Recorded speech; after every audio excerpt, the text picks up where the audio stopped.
Welcome to the Daily Senior Safety Advice Podcast, where we talk about practical ways to stay safe, independent, and confident at home as we age. I'm Esther Kane.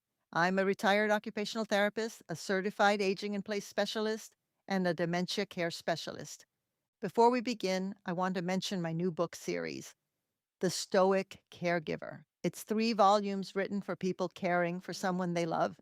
You can find it on Amazon or at thestoiccaregiver.com. And for more free tips, visit seniorsafetyadvice.com. Let's get started.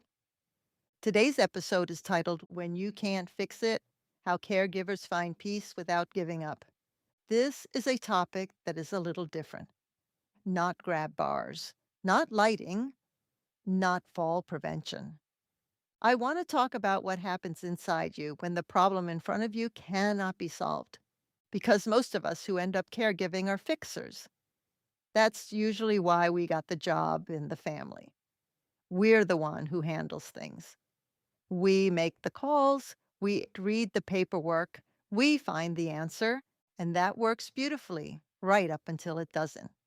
There comes a day when the thing in front of you has no solution. The diagnosis is progressive, the decline is real.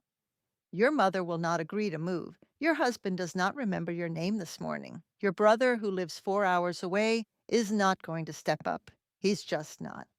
And you sit there in the kitchen, in the quiet, thinking, there has to be something I'm missing. Sometimes there isn't. And I want to tell you what I learned about that over many years of walking into people's homes. Now, here's the first thing I want to clear up because it stops people cold. Making peace with something is not the same as giving up on it. I've had daughters say to me almost in a whisper, if I accept this, doesn't that mean I've stopped fighting for her? And I understand where that comes from. We're taught that love means fighting, that acceptance is surrender. But that's not how it works. Accepting reality is how you finally get to spend your energy on things that actually respond to effort. As long as you're fighting the unfixable thing, you're pouring yourself into a hole. Every ounce goes in, nothing comes back. Peace isn't quitting, peace is aiming better. Here's the second thing, and this is important. A great deal of what we call guilt is actually grief wearing a disguise. Guilt means you did something wrong. Real guilt is useful. It tells you to go apologize or make a change or do better tomorrow. But most caregivers I met were not guilty of anything. They were grieving. They were watching someone they love slowly become someone else, and there is no word in our language that fits that. So they reached for the word they had: guilt.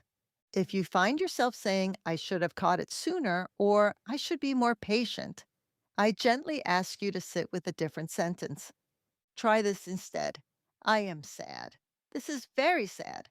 That's often the truer sentence, and it's a lot easier to carry. And let me tell you something from my occupational therapy days that changed how I think about all of this. In OT, we're not usually in the business of restoring what was lost. That's a hard thing for families to hear at first.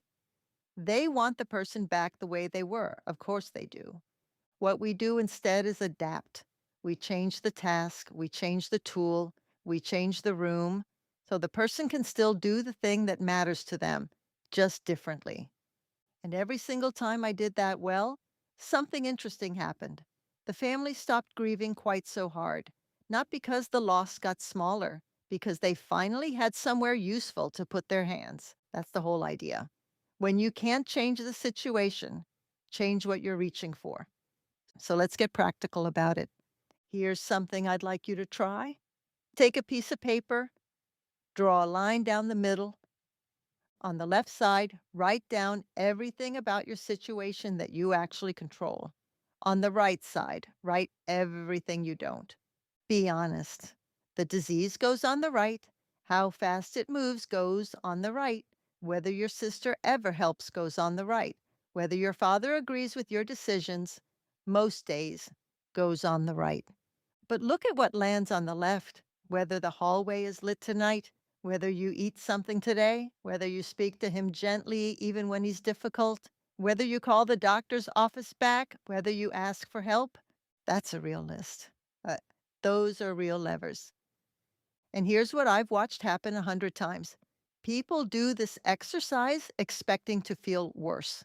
The right side is always longer, but they feel lighter instead because now they know where to stand. Another thing I've noticed over the years is that we set the wrong goal without realizing it. The goal stops being make this better and quietly becomes make this good again.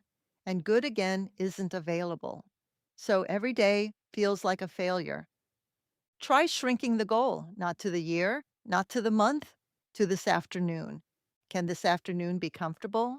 Can there be a little music? Can lunch be something he actually likes? Can I sit down for 10 minutes? That's a goal you can reach, and reaching it over and over is not nothing. That's a life. One more thing, and then I'll let you go.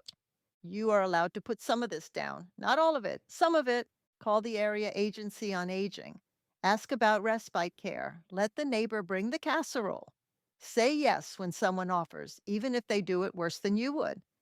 And if the heaviness has settled in and stayed, if it's been weeks and the joy hasn't come back at all, please talk to your doctor about it. Caregiver depression is common. It is not a character flaw, and it is very treatable. You tell a friend that. Tell yourself. So here's what I'd love for you to do this week. Get the paper, draw the line, make the two lists, then look at the left side and pick one thing on it. Just one. Do that today. You cannot fix everything. You were never supposed to. But you can make this afternoon a little softer for someone you love. And that turns out to be most of what caregiving actually is. So you're doing better than you think you are. Thank you so much for spending part of your day with me. For more tips and resources, visit seniorsafetyadvice.com. And if you're looking for a professional near you, aginginplacedirectory.com can help you find an aging in place specialist. If you're caring for someone you love, my book series, The Stoic Caregiver, is on Amazon and at thestoiccaregiver.com. Please subscribe to the podcast or our YouTube channel so you don't miss an episode. Take good care of yourself. I'll see you tomorrow.